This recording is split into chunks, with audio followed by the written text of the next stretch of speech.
Augie. Augie. Thank you for coming to our campfire. We're celebrating 100 years of campfires here at Camp Emerson. Let's say another camp. Camp Emerson. Isn't it great? Woohoo! This is wonderful. For many years, campfires were held at Cutler's Bowl, but as the camp grew and more scouts were coming, they needed a bigger bowl. So this was established back in the 50s. Bear Trap Bowl is named after a bear trap that was up the creek, Bear Trap Creek. It was called the again, we're here, and who knows when we'll be all together again. Sing all together again, we're here. Let's do it again. We're all together again, we're here, we're here. We're all together again, we're here, we're here. And who knows when we'll be all together again. Sing all together again, we're here. Excellent, all right. Troop 214 and Troop 1887, you're on deck. Get over here. All right, on page 1 of your songbook. Page 1, we're going to do the Camp Emerson song that we sang. Pool, stay so cool, cabin straight as any rule. At Camp Emerson we all love so well.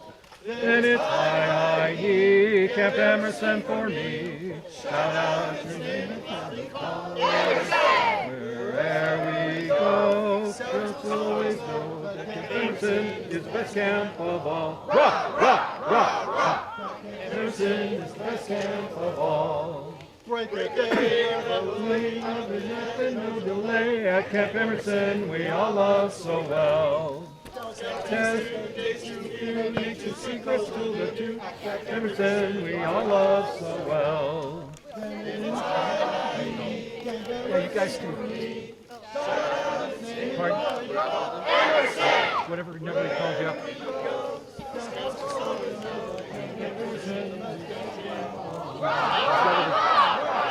Right over here. Camp of all. Over hill, over dale, pack your horses to the trail. From Camp Emerson we all love so well. On the run, games of fun, be prepared till day is done. At Camp Emerson we all love so well. really love. Then it's hi, he, Camp Emerson for me. Shout out your name and we call Emerson. There we go, scouts always know that Camp Emerson is the best camp of all. Rah, rah, rah, rah. That Camp Emerson is the best camp of all. All right, yeah. They had Apple Watches, they had phones. They had trouble keeping track of time, right? It was hard to put a sundial on your wrist. It was hard to put an hourglass on your wrist. So, how did scouts at Camp Emerson tell time? We'll tell you.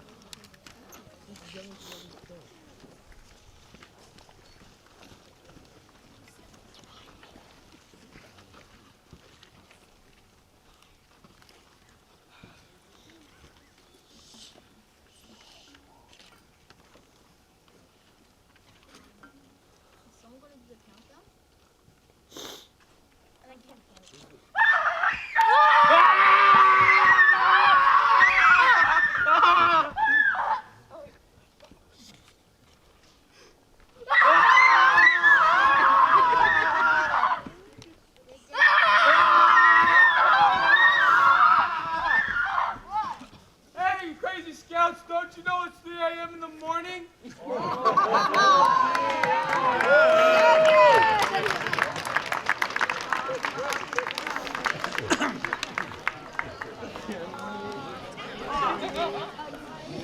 According to the sand and the wind, it's actually 3:15. Please set your watches. Okay, on deck will be a Troop 220 and Wood Badge and Faith over here. All right, so we got a song from Troop 1887. Come over here.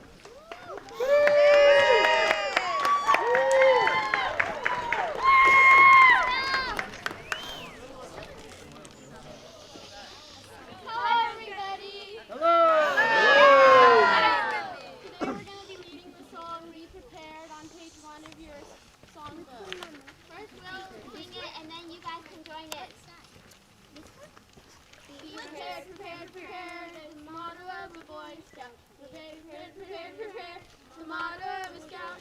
Prepared, the motto of a Boy Scout. Prepared, Do it again. Now all together. Be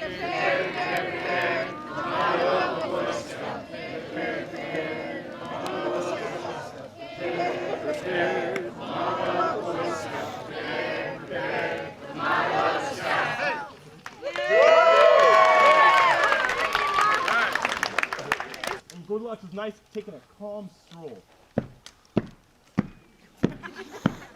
And she saw this beautiful, cute raccoon. She just wanted to hold it and cuddle it and just squeeze.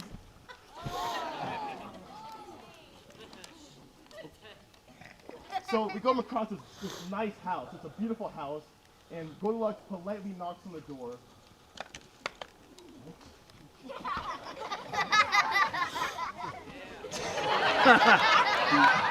So after she SWAT rolls in the house, we come across 3 chairs. Now the first chair was too soft for Goldilocks. The second chair was way too hard for Goldilocks. And the third chair, well, we all know the third chair was just right.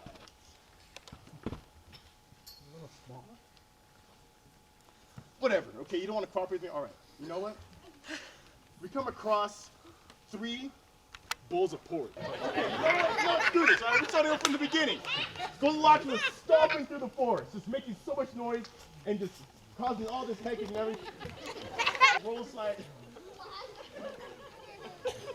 Now we come around to the three chairs. The first one just way too hard, you know, she... Emerson.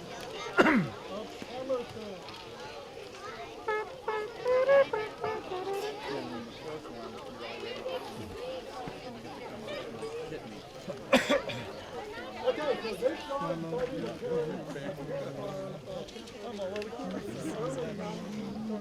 we don't know who's going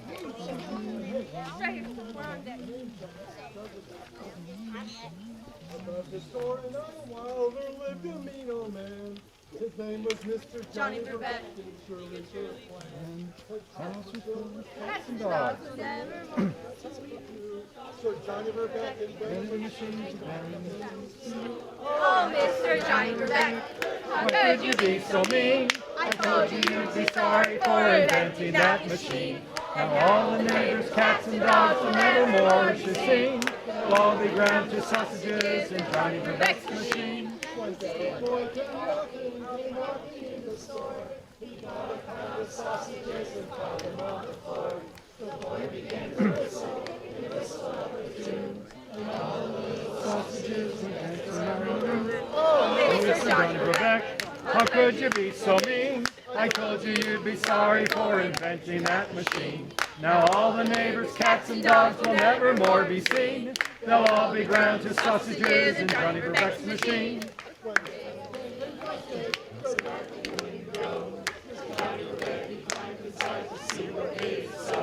His wife was having a nightmare and walking in her sleep.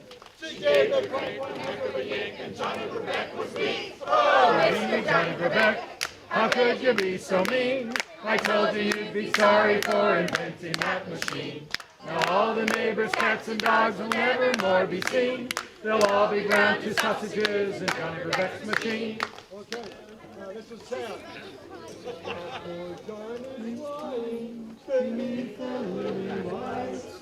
And you should see the sight that goes on every night. Now all the neighbors, cats and dogs will never more be seen. They'll all be in the grave, picking the queen. Mr. Johnny Burbette, how could you be so mean? I told you you'd be sorry for inventing that machine. Now all the neighbors, cats and dogs will never more be seen. They'll all be ground to sausages in Johnny Burbette's machine. That's great. I got you dead to rights, see? One false move and you're a dead pigeon. Try to take my doll away from me, huh? While you cheap chiseling bug for 2 cents I... Set carefully in 2 1/2 quarts of boiling fruit juice. Then, when the entire mixture is heated to the boiling point again, slowly stir in the whites of 2 eggs and... Little Red Riding Hood. Yes, children. Today I'm going to tell you the story of a little girl who went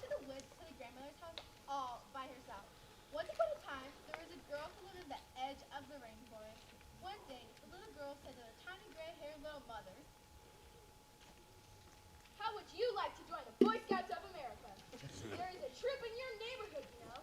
Yes, you too can join the ranks of the Boy Scouts of America, the #1 organization for girls and young men. When all is prepared, slip the hand into the oven, preheated to 425 degrees Fahrenheit, bake about 60 minutes, then open the oven door and... Wow, what a mess. Yes, sir. After that last pilot, McGorksy looks like he's been through the meat grinder. The coach is pulling him out now.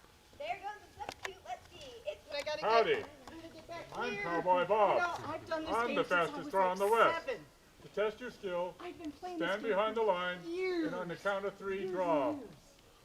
1, It is such a cool game. 2, You guys will be amazed at how 3. awesome this game is. Bang. Try again. Okay, I got a little excited, and I blew my first quarter, but okay, all right. I'm gonna play this game because this game is amazing. It is my favorite game in the whole world, okay? All right, okay, here goes my second quarter, but you know what? I gotta get my gun ready. Howdy. I gotta get... I'm okay. Cowboy Bob. Gotta- I'm the fastest draw in the West. To test your All skill, right, hang on, because this stand has behind gotta the be line, perfect. and on the count of It 3, is draw. totally cool. Does 1, it look good now? Almost shiny. 2, My gun will show more. 3. Bang. Try again. All right, it's okay, so I still got 2 quarters. It's all good. It's all good. It's all good. All right, okay, here goes my third quarter. All right, now my stance. It's been a while since Howdy. I played this game. I'm Cowboy Bob. Should I have my I'm left the foot fastest forward? draw in the West. Should my right To foot- test your skill, I'm right-handed. stand so behind my the left line. foot, right? On the My count of left foot 3, should be, draw. And I got it all. I got it 1, all shiny, right? And my shoulders. I should have my shoulders back, 3. right? Bang. Try again. All right, okay, I still got 1 quarter. Still got 1 quarter. I'm very sad because I've blown 3 quarters now. But I'm gonna stand my, okay, my gun's shiny, right? And I got my stance right. My left foot's gonna be forward. My shoulders are gonna be back. All right, I got it. All right, here goes my last quarter. All right, Howdy. I'm Cowboy Bob. I am totally On the ready. count of 3, stand behind the line and test your skill. 1, 1, 1, 1, 3. Bang.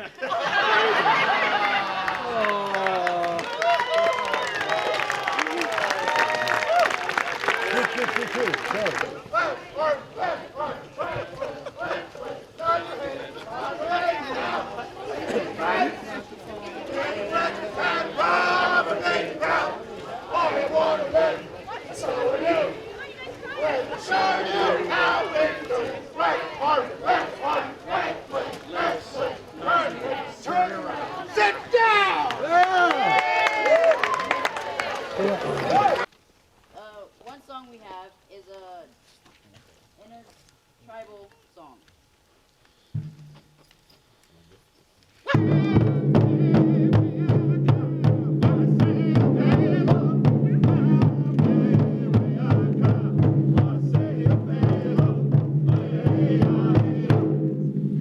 We have a second song.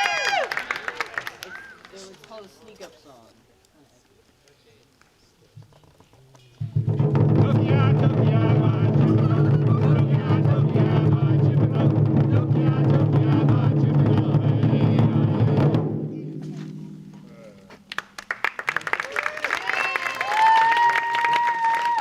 All right, we're learning a new song, but we need some help learning it. This is how the song goes. Is it a bird? No. Is it a plane? No. Oh my gosh, it's Mighty Mouse. Way high, way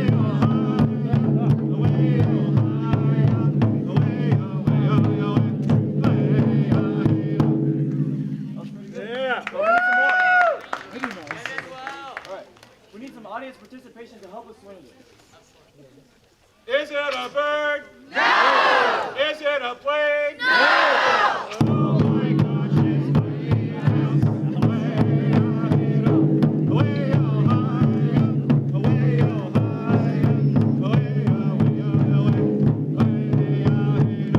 Is it a Boy Scout handbook? Yes. Is it a squirrel in a tree? No. Oh my gosh, it's Mighty Mouse.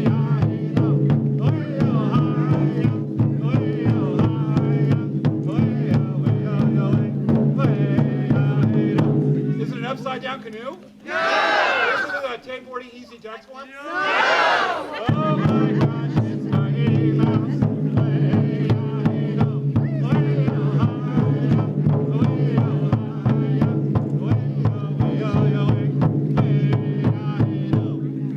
Is it a scout that has in a shower after a week of summer camp? Yeah! Is it a drum song? No! Wait, maybe. Oh my gosh!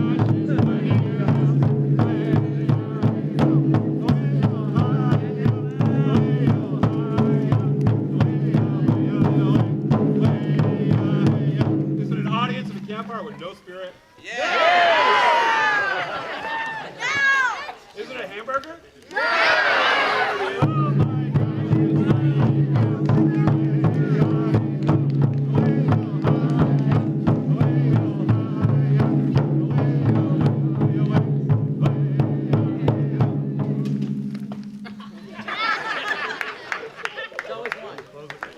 Alright guys, thanks for the help. Fun fact, this is an actual song. We have one more song to close it off with guys. Don't clap yet. We have one more song. One more song.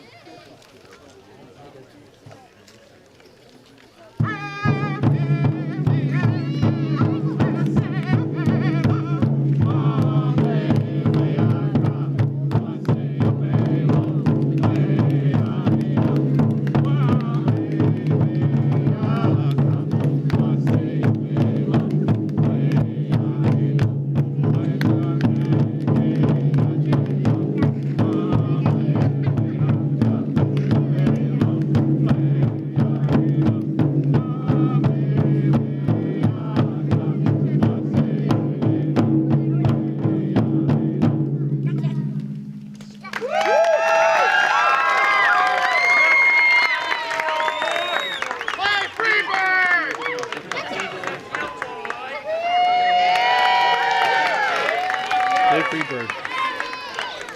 Wasn't that just awesome? Aggie, Aggie!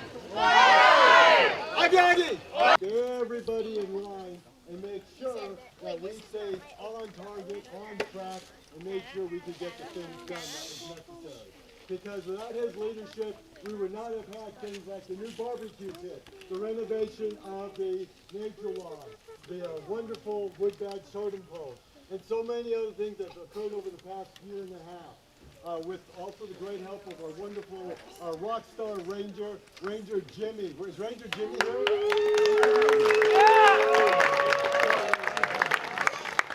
So the Centennial Committee would like to recognize the person that really was the spark, Mr. Mark Terry. Hey, Mark! Yeah.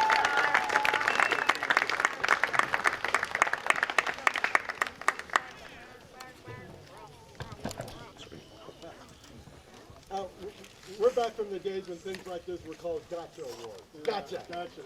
You know. So when was the first time you came to Camp Emerson? The first time I came to Camp Emerson was in the summer of 1969. Wow. Wow. 1969. That was not my first Boy Scout thing. Okay, but first time here at Emerson. First time here at Emerson, I stayed at Dan Boone Camp. Very good. Very good. Okay. And you've been coming back in many roles since then. Many roles since then. Yep. Buckskin Youth Leader Training, Wood Badge, the predecessor of Foxfire, Buckskin 2, and, you know, camps and all kinds of stuff. It's been great here. So we have a plaque that will be hanging in the lodge, and it says, Camp Emerson Centennial, 1919 to 2019. In appreciation of distinguished service, Mark Terry is recognized for his leadership as chairman of the Camp Emerson Centennial Committee by the California Inland Empire Council Districts of Mount Rubidoux, Temescal, Cockridge, Gray Arrow, Sunrise, High Desert, and Old Baldy.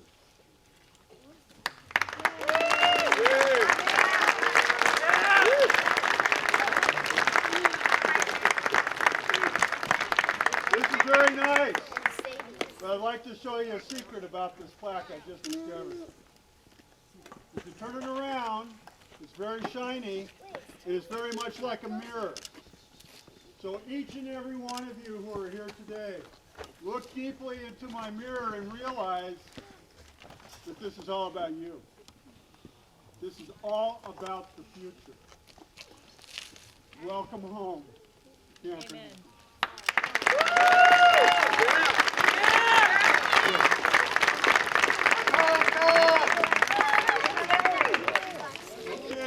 Zimba zee, I come a zimba zimba zaya, I come a zimba zimba see. Say him there, Zazulu warrior. Say him there, Zazulu chief, chief, chief, chief. Zimba zaya, I come a zimba zimba zee. I come a zimba zimba zaya, I come a zimba zimba zee. During the warm months. And they lived in harmony with nature.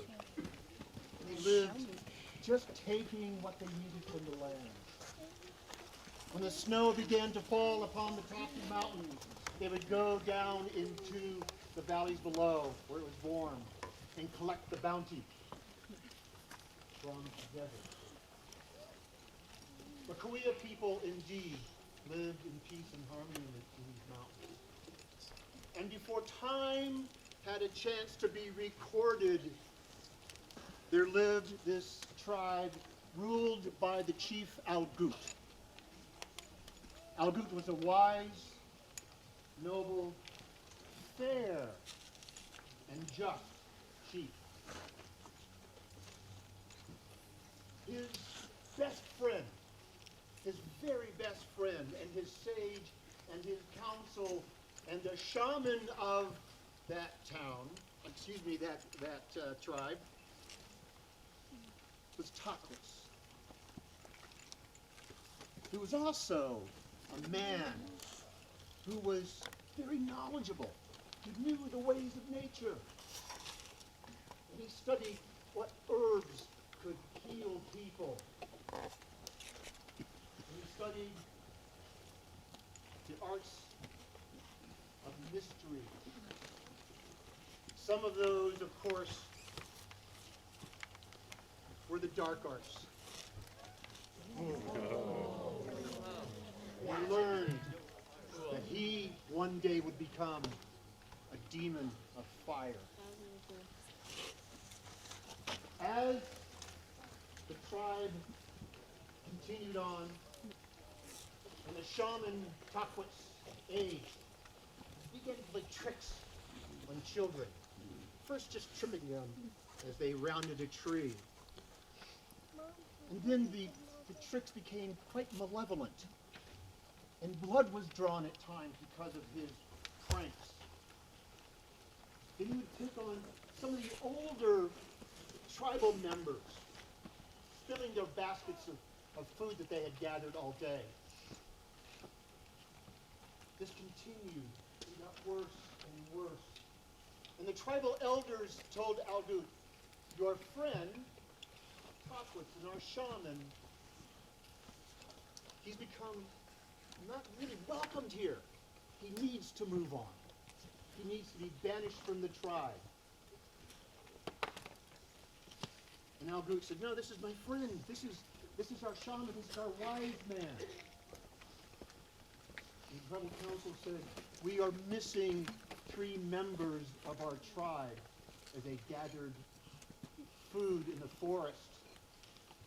And we fear that Taquas, as he had changed, both spiritually and on the outside, into something that was unrecognizable. We feared that, we believed that he was responsible for their deaths. And Algoot came to Taquas' place where he rested, and he looked as Taquas lay there asleep, and noticed bits of hair and bloody bone laying next to him. And it was not the blood and the hair or the bone of a deer. It looked all too human, with flecks of blood in Taquas' mouth. Algoot knew that he had to banish his best friend and sage into the mountains that surround us. And Takwitz, he didn't like that so much. He was pretty angry. He says, I will curse this tribe. I will curse this tribe, and soon the rivers will dry up, and the creeks will dry up, the fish will die, and the berries will wither on the vine, because you have banished me into the mountains.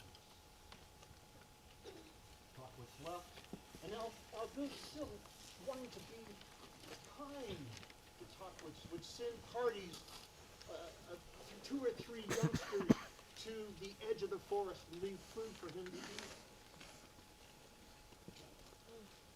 This continued on for quite some time until indeed the berries did dry up on the vine. The deer and the game became less plentiful,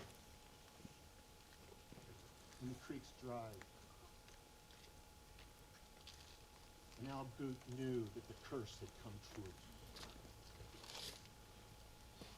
He was especially concerned when a party that had been bringing him food to the edge of the forest did not return. On at least 4 or 5 occasions, these parties did not return, and they feared that Takwitz had taken his revenge and indeed cannibalized them. So he gathered the strongest of his young men, one of which was his tall and loyal son. He said, seek out and find these young women we've sent into the mountains to bring Takwitz food. Find them and bring them back. And if you do not return within 3 days, I will come. I want you to return even if you do not find either the maidens or indeed their bodies. On day 4, when they did not return, Algoot went up into the mountains. And the scene that befell him horrified him. Before a giant cave, he saw the bodies strewn about the mouth of the cave.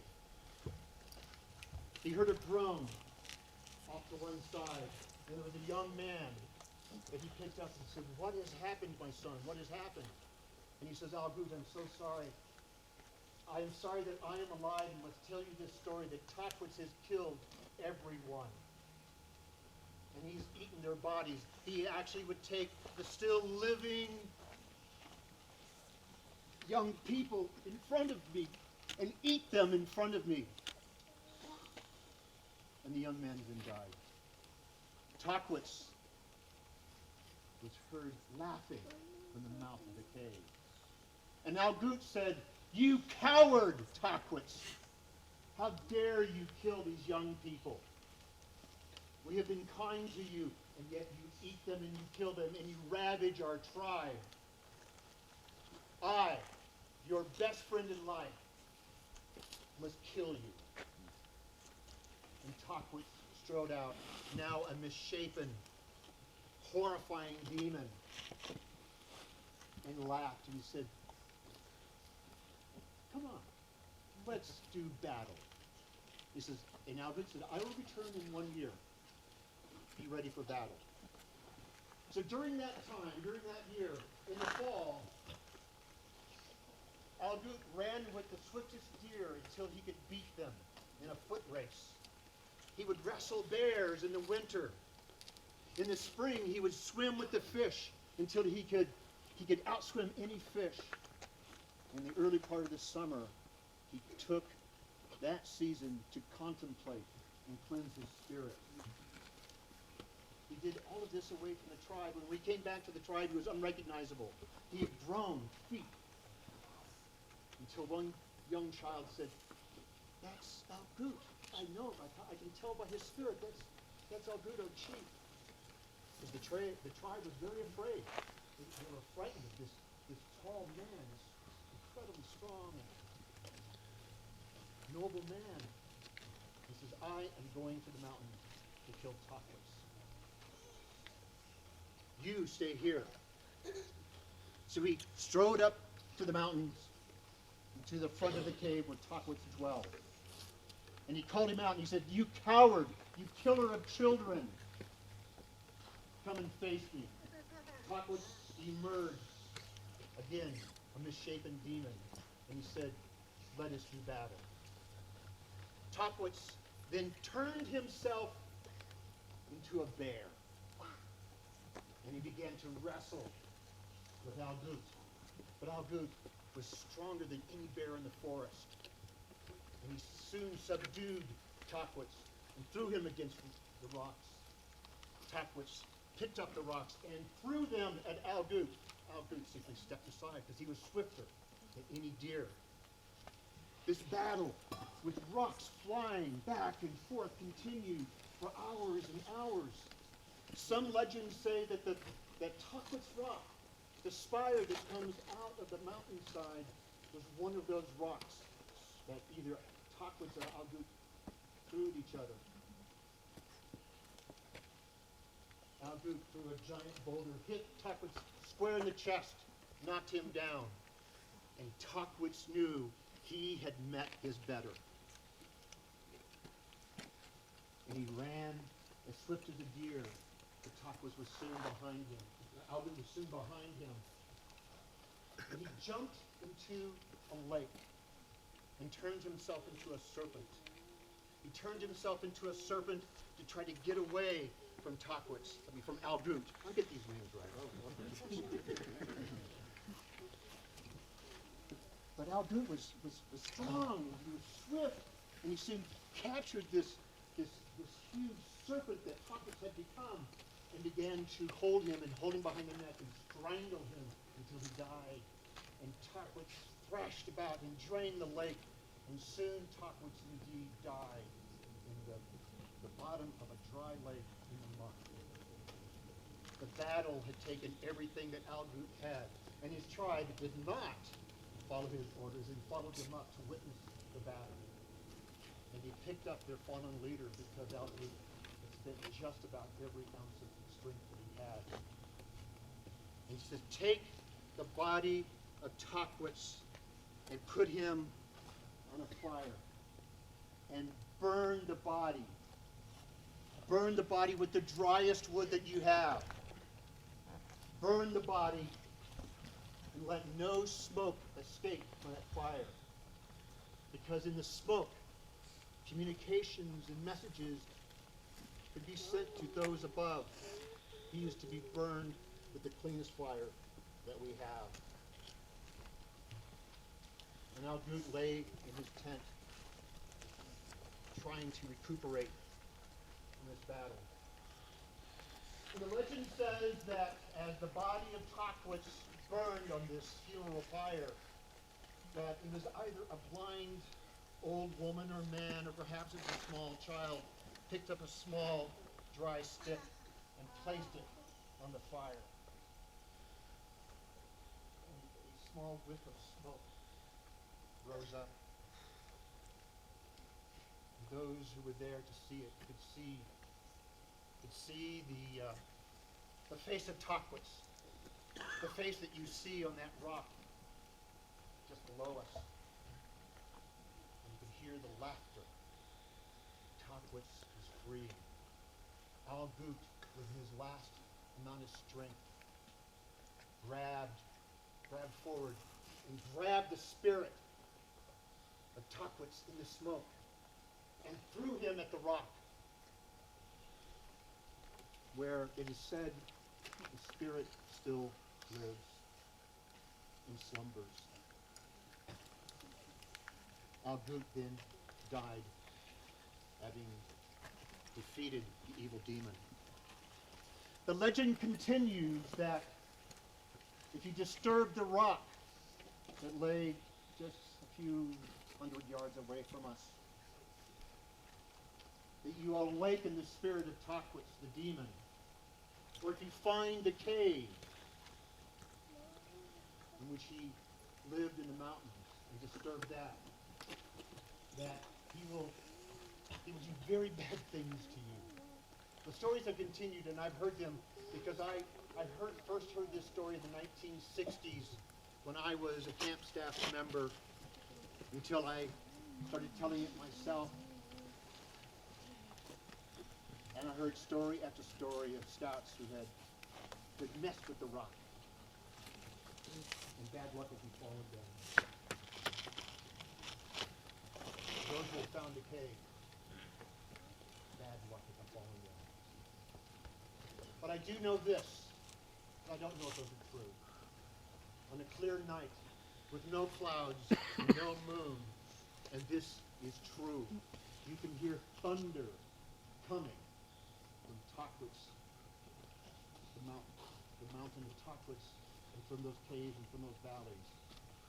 And it is said that is the voice of Tockwitz saying, I'm still here, let me sleep.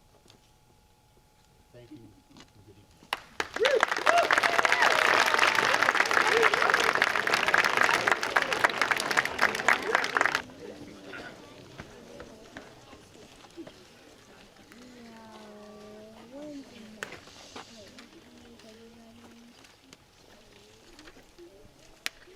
In 1969, as a youth, I heard Terry Tyson tell that story. It scared the crap out of me. Because what you heard tonight was the sanitized version. It really was quite a story, and it was all associated with the Order of the Arrow, and we all wanted to be just like Terry Tyson. I wanted to be just like Terry Tyson. Here's a secret. I still do. You know, when I think back on the time that I've spent at Camp Emerson, I realize that the place is very significant. But I'm going to tell you some truth. Camp Emerson was not as nice then as it is now. Camp Emerson was pretty rough. It really was pretty rough. We had pit toilets. The only showers we had were at the pool. And if you wanted to get really clean, you tipped over your canoe in the lake and took a bath. I mean, it was pretty rough. And over the years, a lot has happened to this camp. And you are seeing that today. But here's another secret. The truth of Camp Emerson is not in the property. It's in each and every one of us. The truth of Camp Emerson is that as an older guy, I can look back to Terry Tyson telling that story, and I can tell you with all honesty, those were the good old days.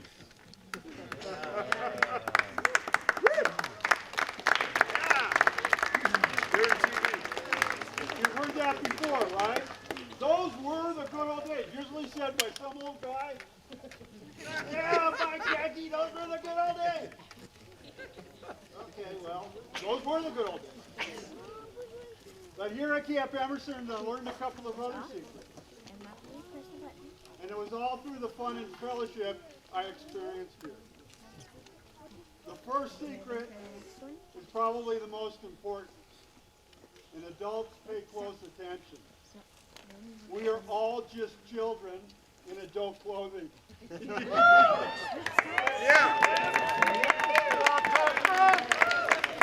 are all just children in adult clothing. Inside here, I'm 14 going on 15. Now, this body doesn't work so well, and it's never going to get any younger. But to the day I die, I'm 14 going on 15. Here's the second secret. And this one's very important, Scouts. Remember this one as you live your life. You will never, ever have enough friends that you can ever, ever afford to lose it. And that means all of you. You will never have enough friends that you can ever afford to lose them. So those were the good old days. We're all just children in adult clothing. We'll never have enough friends to where we could ever afford to lose them.